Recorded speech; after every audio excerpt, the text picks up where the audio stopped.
One of our signature events here. It's really an exciting day where we bring kids in from across the state. Really, Missouri, well, we let Missouri in the door too, but mostly Kansas kids who are visually impaired and blind. It's like a big spelling bee, if you remember those days, except we're using Braille.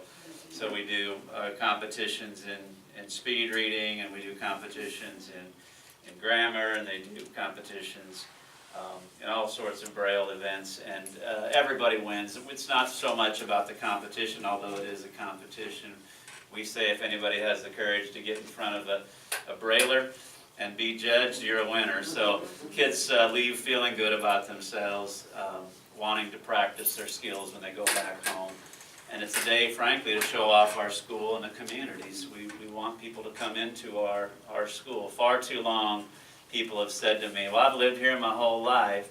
No one's ever invited me up here. And that really has to stop. And I've made it a point to encourage my staff, because everybody is part of this community. If you work here, then you know people here. And it's our job to kind of open the gates proverbially and literally and let people in, welcome them in to say, here's what we do up here. We're proud of it. Let's tell our story. And so Friday is an opportunity. If anybody would be interested in coming, we'd be honored to have you here. We kick off the day Friday about 8:45. It's an opening ceremony. You don't have to stay the whole day. Or at 2:30 we have a closing ceremony.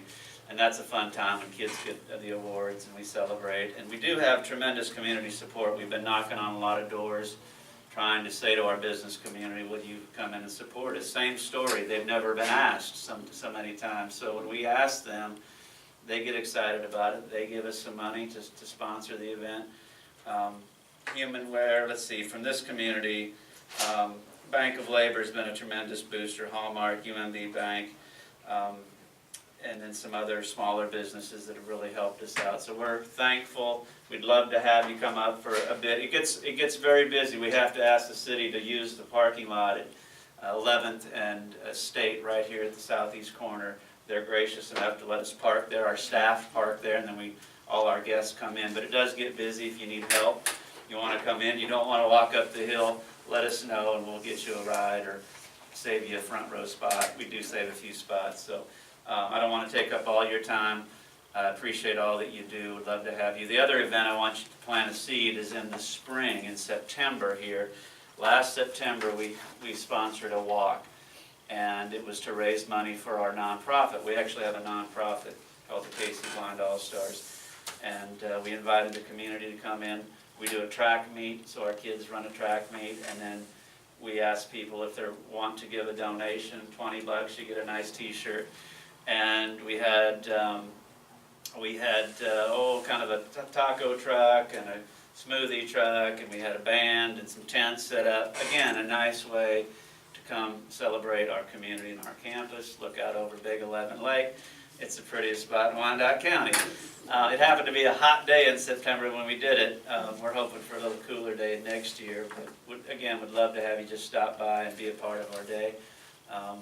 It's a good way to get to know us and for us to get to know you. So I'll leave some flyers with you, and yeah. Did you realize the kids did a field trip at my shop last week? Oh, did they go last week? No, I didn't hear about it. Most adorable thing in the world. I'm sure they were Fascinated like the rest of us are. One little girl, she says, I'm the troublemaker, and I just love her. But I want you to know you're welcome. I enjoy that. I mean, they're just right, do kind of, but if you ever want to do something here at the school, and I told the girls this, if they want weird, like a fox or something so the kids can feel them, you know, they love that. I mean, a tortoise shell, a elephant tusk, stuff like that, and these kids are there like, oh, that's... We are out, I know you talk about safety here, we're out in the community all the time. Our kids walking around here for O&M lessons. We do job experiences here in businesses. We work downtown a lot. We want it safe too, of course. We want to be a partner in that. If there's anything that we can do to help, we try to work with our liaison with the police department. Hopefully they're going to come up and use our gym. That's an example. They have a basketball team. Wyandotte High School used our gym over this Christmas break. So again, we're trying to be good partners and to re-engage with it's the only way we can survive too. We need people to know what we do, and we need to build relationships. So thank you for your time. It's an honor to speak with you. Any other questions? Or I had a couple of comments. You know, I live right on the corner, right across, and usually in the morning, getting to walk my dog, some of the people are coming, and, because we try to be friendly and we wave to the people, and it just, you know, suggests that, you know, try to relate to the thing, just as handstand, they'll look like, why are you doing this? Or really, turning. staff? Is it Yeah. staff? I guess the people going in the side door. Huh. So that's just A good- something that. a good and we always suggestion. try to make contact. Oh, yeah, no.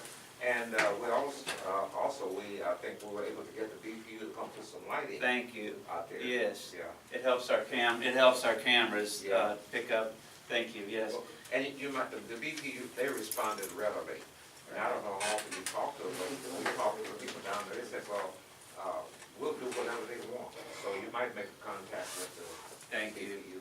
Okay. Yeah, you know, the fence around here is something that's always bothered me, not because it's, you know, fences can be seen two ways, right? You can be, or keep our kids safe, or you could say stay out.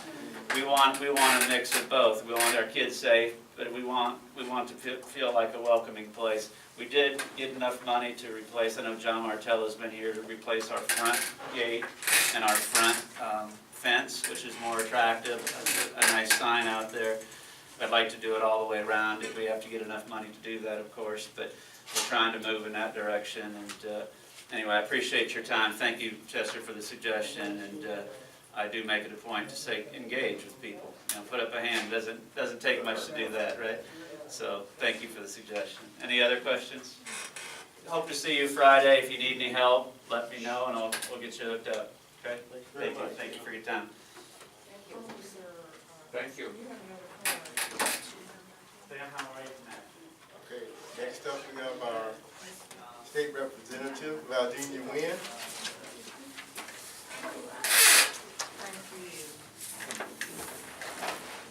What I'd like you to take is my card, if you don't already have it, and I want to give you my cell, because, you know, we're tied to our phones. And I got money too. I had to pay money to the city, so I did.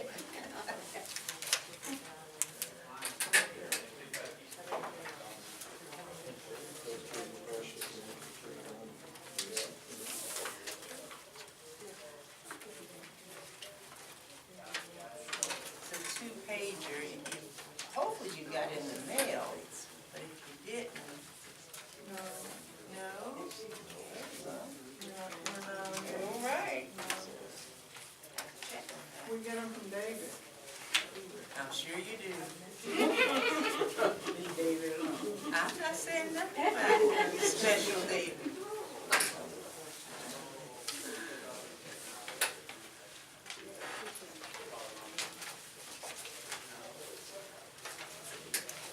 But I will make a point to, all right, get there. Well, thank you always for your prayers. I'm not sure if I can bring any better news than the community policeman.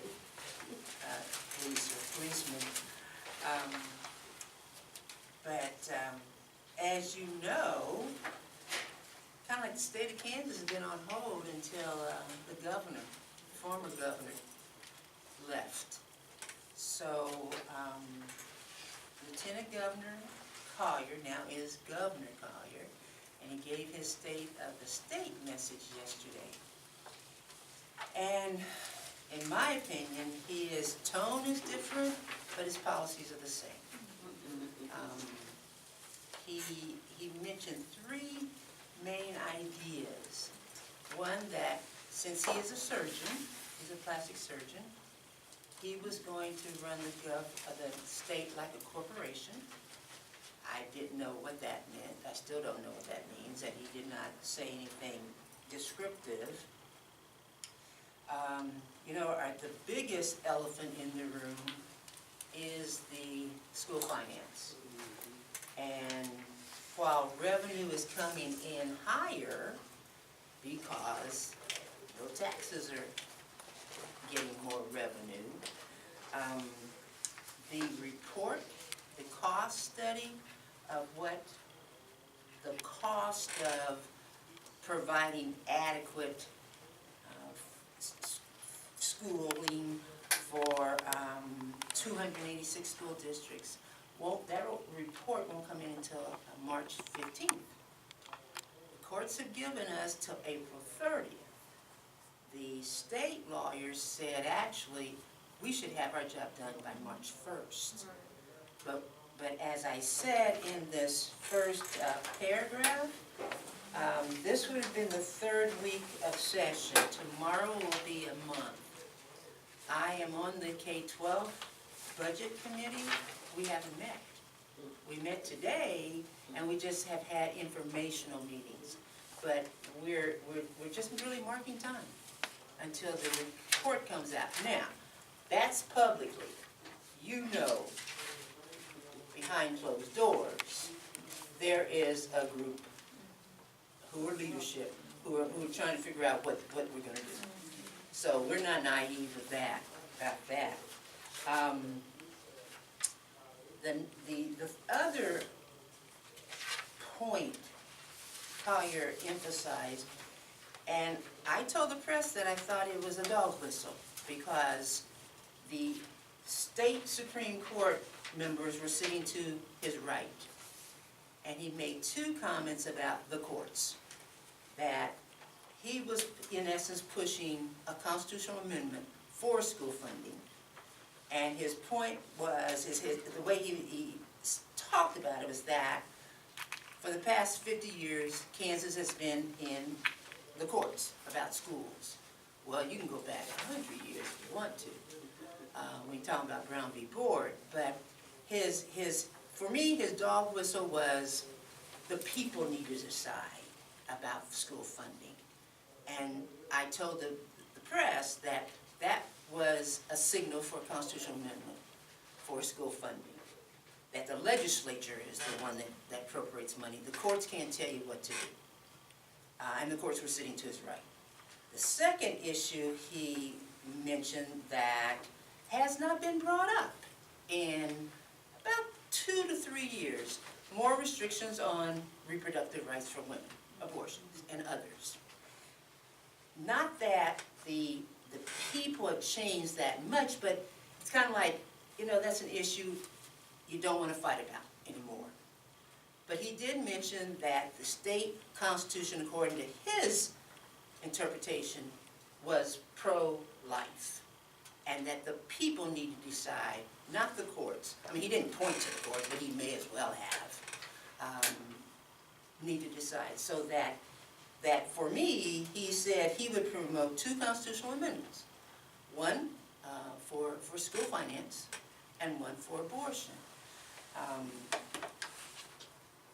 I don't know the cards he's playing, but of course 18 is election for us. Not the Senate, just for the House. For those, there is a line of thinking that to get more people out, that maybe, in my opinion, publicly, I'm pro-choice. So I also told the press that, well, let's have transparency. This is my position. It has always been a public position. I've never hidden from that. But that if you want to get people out, you put constitutional amendments on, and then you craft the language. His other point was that he is going to, which is a concern, nationwide and in Topeka, about sexual harassment.